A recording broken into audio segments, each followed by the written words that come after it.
Hi friends. So have we all watched the trailer for the Mr. Rogers movie starring Tom Hanks? I watched it, and reader, I wept. Side note, I use the reader I verbed construction a lot on this channel because even though you're not reading it, I'm writing it. I guess though you could be reading the captions, in which case reader, I wept. And I can't wait to see this movie because we're in kind of a Mr. Rogers media boom right now. Like last year there was the book The Good Neighbor, which basically placed Mr. Rogers as a Kinsey 3, and there was a documentary called Won't You Be My Neighbor, and it's perfect, and I want all the Fred Rogers content just injected into my bloodstream. I watched the documentary in pretty much the only place that I ever watch movies, on a plane. And in it, people tell this story that you often hear about how Fred Rogers got into television, because as it began to rise in popularity, most of the programs aimed at kids were people fighting or hitting each other with things or dropping anvils on each other's heads.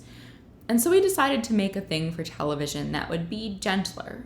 It would be full of sitting down and speaking softly and asking questions and waiting quietly for their answers, which by all conventions of both then and now is terrible television. And he knew that. And he made it anyway. And that's what makes it so good. I think a lot about what Mr. Rogers' Neighborhood would look like if it came about in the rise of the social internet instead of television. In this moment where a whole generation is growing up with a personal content strategy, and that what gets views or ends up on trending pages amounts to a lot of verbal anvils and TNT and smashing that subscribe button. Hell, my career is in interneting for nonprofits and social justice advocacy organizations, and I have often been asked to manufacture outrage in the service of racking up some Facebook reacts, because we see all these numbers there, and we conflate those numbers with value, even if what gets them to show up doesn't add value to our world. Though that's not to say outrage is blanketly bad, like my country's putting refugee children in cages, and that's a perfectly valid thing to be outraged about. But Mr. Rogers taught us, as children, that outrage and anger and sadness and fear are okay to have, but so are openness and gentleness, and that all of that is part of you, and that you are okay.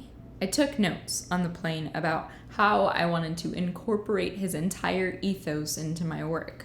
From make bad TV to cultivate empathy to cover It's You I Like on guitar. When I got home from my travels, I called my parents, as I always do when I come home, and I told them about watching the documentary and the parts I'd cried at, like when Jeff Erlanger, who'd appeared on his show as a young boy to teach kids about disability, came back to help induct Mr. Rogers into the Television Hall of Fame. And my parents were like, you know, he lived just over the hill from us, right?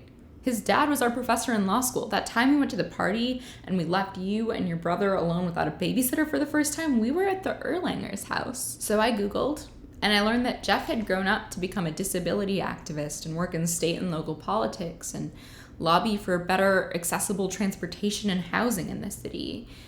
And because Jeff got his start with that moment of visibility on Mr. Rogers' show, he left a legacy in literally my neighborhood. And I think about all of that a lot in the context of what I want to make here, because for better or worse, the internet is our neighborhood now, and we feel it as a sense of place that we belong to. And for me, that'll always be the big long shot goal of this, to make a quietly important thing, even if it's bad YouTube, to create a sense of place, a little internet neighborhood that's just as much about listening to stories as telling them, about making it with you and learning from you, because there's no person in the whole world like you, and I like you, just the way you are.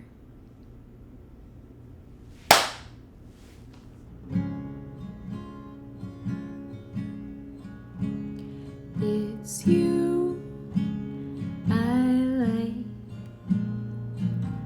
Every part of you, your skin, your eyes, your feelings, whether old or new.